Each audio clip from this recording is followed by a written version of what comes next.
નમસ્તે વિદ્યાર્થી મિત્રો, આજે આપણે સામાજિક વિજ્ઞાનમાં ધોરણ 9નું એમાં પાઠ 15 ભણીશું. મેં તમને જણાવ્યું હતું આના પહેલાના વિડીયો દ્વારા કે એકમ કસોટી જે લેવાની છે એમાં પહેલો પાઠ, 8મો પાઠ અને 15મો પાઠ લેવાનો છે.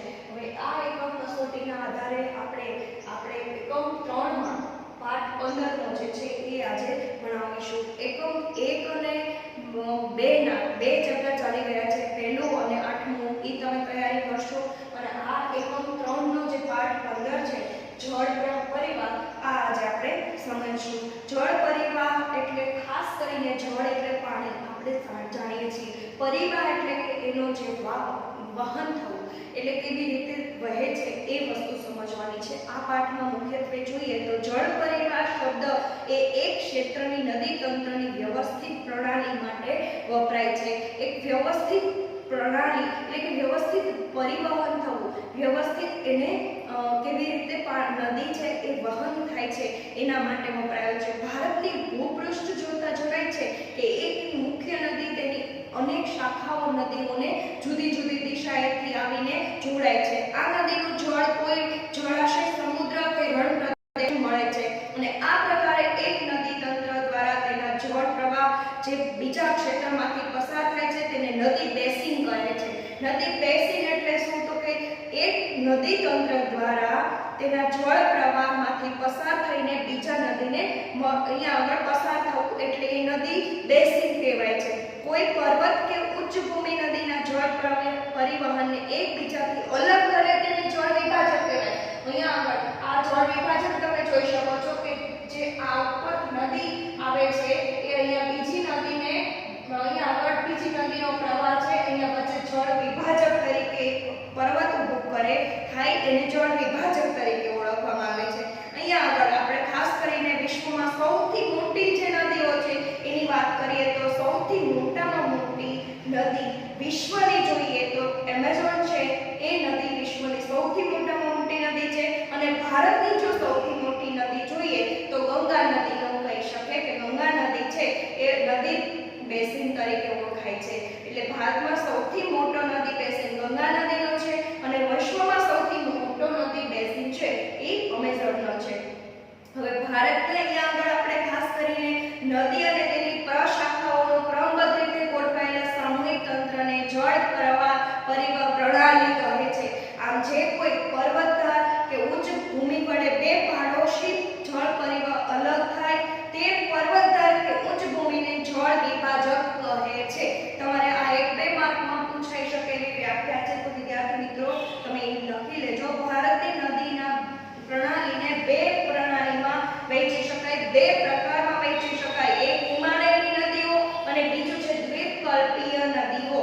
બરાબર. ભારતનો જે જળ પ્રવાહ છે એ આપણે ખાસ કરીને બે પ્રવાહમાં વહેંચી શકાય છે. એક છે હિમાલયની નદીઓ અને બીજું છે દ્વીપકલ્પીય નદીઓ.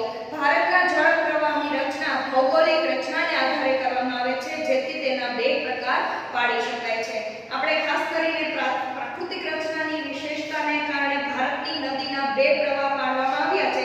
આને કારણે હિમાલયની નદીઓ છે અને દ્વીપકલ્પીય નદીઓ છે. બરાબર. મોટા તફાવત જોવા મળે છે આ બંને નદીઓમાં. હિમાલયની નદીઓમાં જળ પ્રવાહ કાયમી જોવા મળે છે, કારણ કે હિમાલય છે એનો પ્રવાહ બારે માસ વહેતો રહે છે. એનો જળ પ્રવાહ વહેતો રહે છે, કેમ કે ચોમાસામાં જે વરસાદ પડે છે એ વરસાદને કારણે ઉનાળામાં બરફના શિખરો છે એ પીગળતા રહે છે અને તળેટીમાં જળ જથ્થામાં વધારો કરતા રહે છે. આથી નદીનો પ્રવાહ સતત વહેતો રહે છે. આમ હિમાલયની નદીઓ છે એ બારે માસ કાયમી જે પ્રવાહ છે એનો ચાલતો હોય છે. હિમાલયની મુખ્ય બે નદીઓ છે સિંધુ અને બ્રહ્મપુત્ર.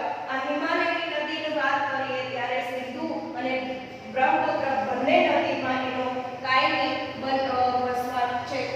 આ બંને નદીઓ કાયમી વહેતી નદીઓ છે અને એની ખાસ કરીને હિમાલયની બે મુખ્ય નદીઓ છે. એની પર્વતમાળાઓ પર ઉત્તરના ભાગમાંથી નીકળે છે. આ નદીઓએ પર્વતોને કાપીને કોતરોનું નિર્માણ કર્યું છે. નદીઓ જ્યારે ઉપરવાસથી નદી વહે છે તો કોતરતા એનો ઘર્ષણનું પ્રમાણ છે એ ખૂબ જ પ્રમાણમાં રહે છે, જેથી કરીને અહીંયા કોતર થઈ જાય છે. એટલે આ કોતરણનું નિર્માણ કોણ કરે છે? હિમાલયની બંને નદીઓ. હિમાલયની નદીઓ તેના ઉદ્ભવ સ્થાનથી નીકળીને સમુદ્રને મળતા સુધીનો લાંબો રસ્તો પસાર કરે છે. ખાસ કરીને નદી પરિવહનની 3 અવસ્થા જોવા મળે છે: ઉપરવાસ, મધ્યવાસ અને હેઠવાસ. જ્યારે નદી કોઈ પર્વતીય ક્ષેત્રમાંથી નીકળે છે ત્યારે ત્યાં તીવ્ર ઘસારણ કરે છે. આ ઉપરવાસ કહેવામાં આવે છે. જ્યારે નદી અહીંથી પસાર થાય છે ત્યારે તે ખૂબ જ ઘસારા સાથે અને ઘસારણ કરે છે. અહીંથી પોતાની સાથે પુષ્કળ પ્રમાણમાં રેતી અને કાંપ પણ લઈને આવે છે. આ જે ઘસારાને કારણે ત્યાંથી જે રેતી અને કાંપ છે એ વહાવે છે અને મધ્ય ભાગ એટલે કે હેઠવાસમાં નદીનો પ્રવાહ ધીમો પડે છે. આ જે છે એ મધ્ય ભાગ છે. તમે આકૃતિમાં જુઓ, મધ્યસ્થ ભાગમાં આ બધો કાપ અને એનું જે માટી છે, રેતી છે એ અહીંયા જમા થાય છે અને અહીં તેનું અપવહન એટલે કે વિસર્પ્યાકાર સર્પાકારનો અહીંયા આગળ એક જોવા મળે છે અને નદીના વિસર્પણને કારણે તેમાં પૂર પ્રભાવથી મેદાનોમાં ઘોડાની નાળ જેવો આકાર, અહીંયા નળાકાર છે, ઘોડાની નાળ જેવો આકાર સરોવર રચાય છે અને મુખ્ય પ્રદેશ આગળ નદી અનેક શાખાઓમાં વિભાજિત થાય છે. કાળક્રમે આ વિભાજિત ભાગ ત્રિકોણાકારના અતિશય રસાળ ફળદ્રુપ ભાગમાં રૂપાંતર પામે છે, જેને ડેલ્ટા કહે છે. અહીંયા તમે જુઓ કે આ જે ભાગ છે એ ભાગ ત્રિકોણાકારનો રચાય છે અને અતિશય રસાળ છે. રસાળ એટલે કેવું કે જે ફળદ્રુપ જમીન છે એના ભાગમાં રૂપાંતર થાય છે, જેને ડેલ્ટા કહેવામાં આવે છે. આ અહીંયા આગળ નદીનો જે મધ્ય ઉપરવાસ ભાગ, મધ્યસ્થ ભાગ અને હેઠવાસ ભાગ, આ 3 ભાગ આપણે જે નદી પરિવહનની 3 અવસ્થા છે એના વિશે માહિતી મેળવી. હવે જે દ્વીપકલ્પીય આપણે જાણીએ છીએ કે હિમાલયની નદીઓ છે એ તો બારે બાર વહેતી નદીઓ છે, પરંતુ દ્વીપકલ્પીય નદીઓ છે એ દ્વીપકલ્પીયોનો જથ્થો છે પાણીનો એ માત્ર વરસાદ ઉપર જ આધારિત છે. એટલે શુષ્ક ઋતુ દરમિયાન તેનો પ્રવાહ ઘટી જાય છે અથવા બંધ થઈ જાય છે.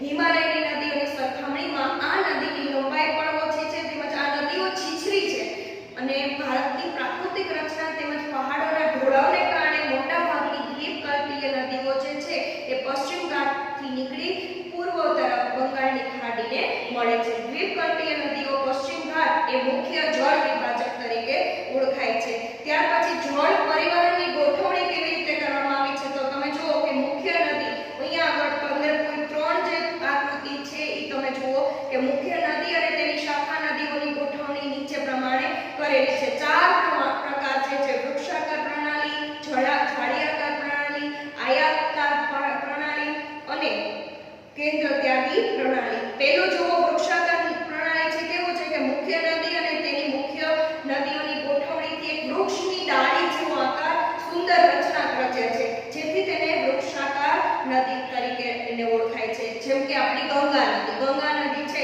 એ પણ હિમાલયમાંથી એવી રીતે વહે છે કે જે વૃક્ષની ડાળીઓની રચના પામે છે. આકૃતિ જે વૃક્ષની ડાળીની જે આકૃતિ હોય એવું એની રચના થાય છે, જેથી એને વૃક્ષાકાર પ્રણાલી તરીકે ઓળખવામાં આવે છે. બીજું છે જાળીયાકાર પ્રણાલી. તો પાર્વતીય પ્રદેશમાંથી જે નીકળતા ઝરણા છે એ પહાડી ઢોળાવને કારણે એકબીજાને મળે છે ત્યારે તેની રૂપરચના જે જાળી આકારની બને છે, જેથી કરીને હિમાલયના ઢોળાવો પરથી નીકળતા અનેક ઝરણાઓને આ જાળી આકારના કહેવામાં આવે છે. તમે જુઓ જાળી આકાર રૂપરચના તો એમાં ખ્યાલ આવશે કે આ આકાર કેવી રીતે રચના કરે છે. ત્યાર પછી સી છે આયતાકાર પ્રણાલી. મુખ્ય નદી અને શાખા નદીઓ એકબીજાના કાટખૂણે મળતી હોય છે, તો આ નદી રચનાને આયતાકાર રચના કહે છે. મોટા ભાગે ફાટખીણથી વહેતી નદીઓ આ પ્રકારની રચના ધરાવે છે. જેમ કે આપણી નર્મદા છે એ આવી ફાટખીણમાંથી વહેતી રચના કરે. કેન્દ્ર ત્યાગી સી જે જુઓ છે. ત્યાર પછીનો ડી છે કેન્દ્ર ત્યાગી રૂપરચના. કેન્દ્ર ત્યાગી જે પર્વતાકારની પ્રણાલી છે, આ પર્વતીય વિસ્તારમાં એક પર્વતથી ચારે બાજુ ઝરણા નીકળે છે અને ચારે બાજુ રૂપરચના બનાવતો હોય એવો પર્વતાકાર નદી રૂપરચના તરીકે ઓળખાય છે. જેમ કે આપણી સૌરાષ્ટ્રની નદી પર્વતથી ઉપરથી નીચે હેઠવાસ ઉપરમાં આવું જમીન જે સમતળ જગ્યા હોય ત્યાં ઉપરથી નીચે જે રીતે વહે છે એ નદીને કેન્દ્ર ત્યાગી નદી તરીકે નદી પ્રણાલી તરીકે ઓળખવામાં આવે છે. હિમાલયની નદીઓ, ખાસ કરીને તમારો જે આ નકશો આપવામાં આવ્યો છે પેજ નંબર 116 કાઢો, એમાં ભારતનો નકશો આપ્યો છે અને મુખ્ય નદીઓ અને સરોવર જે લાલ કલરના તમને ટપકા દેખાય છે એ સરોવરની નિશાની છે અને નદીઓ જે તમને બ્લુ કલરની જે નદી આકારના જે દેખાય છે એ નદીના રચના છે. તમે ખાસ કરીને અહીંયા આગળ હિમાલયની નદીઓ જુઓ તો સિંધુ, ગંગા તથા બ્રહ્મપુત્ર, હિમાલયમાંથી નીકળતી 3 મુખ્ય નદીઓ છે, સિંધુ, ગંગા અને બ્રહ્મપુત્ર. હવે આ નદીઓ સૌથી લાંબી નદી છે અને અનેક શાખાઓ છે એમને મળે છે. કોઈ મોટી નદી તથા તેની શાખા નદીઓ એકબીજાને મળે ત્યારે જે સ્વરૂપ રચાય તેને જળ પરિવાહ પ્રણાલી તરીકે ઓળખવામાં આવે છે. આ જે નદીઓ છે એ જ્યારે દરેક નદીઓ એકબીજાને મળે છે અને જે સ્વરૂપ રચાય છે ત્યારે એને જળ પરિવાહ પ્રણાલી કહેવામાં આવે છે. એક માર્કમાં પૂછી શકાય એવી વ્યાખ્યા છે, એવો પ્રશ્ન છે, તમે યાદ રાખજો. બીજું છે સિંધુ નદી પ્રણાલી. હવે સિંધુ નદીનું ઉદ્ગમ સ્થાન તિબેટ એટલે કે માનસરોવરની નજીક આપણે જોયું છે કે પ્રથમ તે પશ્ચિમમાં વહી ઉત્તર પશ્ચિમ તરફ ગતિ કરે છે.